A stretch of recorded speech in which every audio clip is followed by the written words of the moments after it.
Hello बच्चों, let's read the question. The question is two cells of EMF approximately 5 volt and 10 volt are to be accurately compared using a potentiometer of length 400 centimetre. हमने एक potentiometer लिया है जिसकी length 400 centimetre है और उससे हमने दो सेल्स को कनेक्ट किया है जिन सेल्स की अप्रोक्सीमेटली जो ईएमएफ है वो 5 वोल्ट और 10 वोल्ट है और हमें उसको क्या करना है, एक्यूरेटली कंपेयर करना है.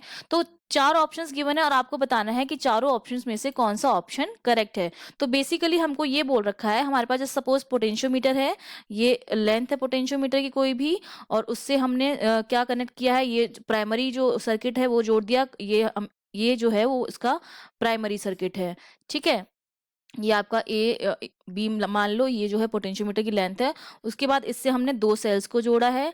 ये E1 सपोज ईएमएफ है इसकी जो कि गिवन है 5 वोल्ट. ये दूसरा वाला सेल है जिसकी ईएमएफ हमने मान ली E2 है. अब इसको बारी बारी से हम क्या करते हैं, गैल्वेनोमीटर से कनेक्ट करके इस वायर पर नल पॉइंट निकालते हैं. सिमिलरली इसके साथ भी वही करते हैं हम.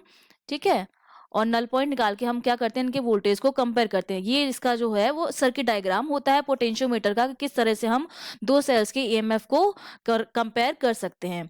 ठीक है, तो अब हमें एक चीज ये पता है कि जो पोटेंशियोमीटर है, उस पोटेंशियोमीटर का खुद का जो वोल्टेज है वो जिन सेल्स का हम ईएमएफ काउंट कर रहे हैं उसके बराबर या उससे ज्यादा होना चाहिए. तो एक तो हमारे पास है 5 वोल्ट और एक है हमारे पास 10 वोल्ट. दैट मीन्स जो पोटेंशियोमीटर है, हमारा पोटेंशियोमीटर, उसका खुद का वोल्टेज जो है वो बराबर होना चाहिए या ज्यादा होना चाहिए 10 वोल्ट से. क्योंकि 10 वोल्ट के बराबर होगा या ज्यादा होगा तो 5 वोल्ट को भी मेजर कर पाएगा और 10 वोल्ट को भी मेजर कर पाएगा, तो हम इजीली उसको कंपेयर कर पाएंगे. तो ये चीज जो है, ये कंडीशन सबसे ज्यादा जरूरी है कि जिन भी दो सेल्स के ईएमएफ को हम कंपेयर कर रहे हैं तो पोटेंशियोमीटर का खुद का ईएमएफ जो है वो कितना होना चाहिए, उसके बराबर या उससे ज्यादा होना चाहिए. क्योंकि अगर ज्यादा होगा, सपोज ये मैं कोई नॉर्मल सर्किट ले रही हूँ, ये बैटरी मेरी जुड़ी हुई है, ये यहाँ पर कोई रेजिस्टेंस जुड़ा हुआ है.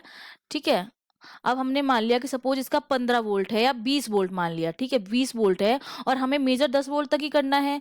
तो अब हम क्या करते हैं, इस आर की वैल्यू को एडजस्ट कर सकते हैं कम या ज्यादा करके. हमें पता है कि आर जो होता है वो डिपेंड करता है वोल्टेज पे. V इक्वल्स टू क्या होता है, आई आर होता है ओम्स लॉ से. V equals to I R होता है. तो आर की वैल्यू को हम कम या ज्यादा करके वोल्टेज की वैल्यू को हम कम या ज्यादा कर सकते हैं. तो अगर 20 वोल्ट है भी तो हम आर की वैल्यू को ऊपर नीचे करके इसकी वैल्यू को 10 वोल्ट तक ला सकते हैं. तो वो हम एडजस्ट कर सकते हैं. तो ये आपका हो गया. अब हम चेक करते हैं ऑप्शन हमारे. जो पहला ऑप्शन है आपका, that option is the battery that runs the potentiometer should have voltage of 8 volt. अब 8 वोल्ट जो है आपका that is less than 10 volt. That means ये ऑप्शन आपको क्या हो गया, गलत हो गया. क्योंकि हमारा जो ईएमएफ है पोटेंशियोमीटर का, उसका खुद का वोल्टेज 10 वोल्ट के बराबर या ज्यादा होना चाहिए. 8 वोल्ट क्या है, कम है. गलत option. The battery of potentiometer can have a voltage of 15 volt. बिल्कुल सही, क्योंकि 10 वोल्ट से ज्यादा है. 15 volt is greater than 10 volt.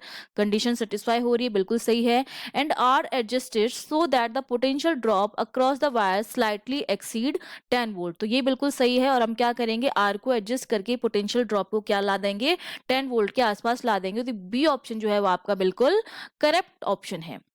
बाकी दो ऑप्शंस भी चेक कर लेते हैं. The first portion of 50 centimetre और wire itself should have a potential drop of 10 volt. जो पहला पोर्शन है 50 सेंटीमीटर का, उसका खुद का जो पोटेंशियल ड्रॉप 10 वोल्ट होगा. इसका मतलब जो सेकेंड वाले जो 50 सेंटीमीटर होंगे उनका पोटेंशियल ड्रॉप 0 वोल्ट, जो कि पॉसिबल नहीं है. तो दैट मीन्स ये ऑप्शन भी आपका क्या हो जाएगा, रॉन्ग हो जाएगा. Now the D option is potentiometer is usually use for comparing resistance and not voltage. तो ये बिल्कुल गलत है. हम क्या करते हैं, इससे वोल्टेज को कंपेयर करते हैं, सेल्स की ईएमएफ को कंपेयर करते हैं. EMF is voltage. तो ये ऑप्शन भी आपका क्या हो गया, गलत हो गया. That means we have one correct option, that is B. Okay, I hope you understood well. All the best.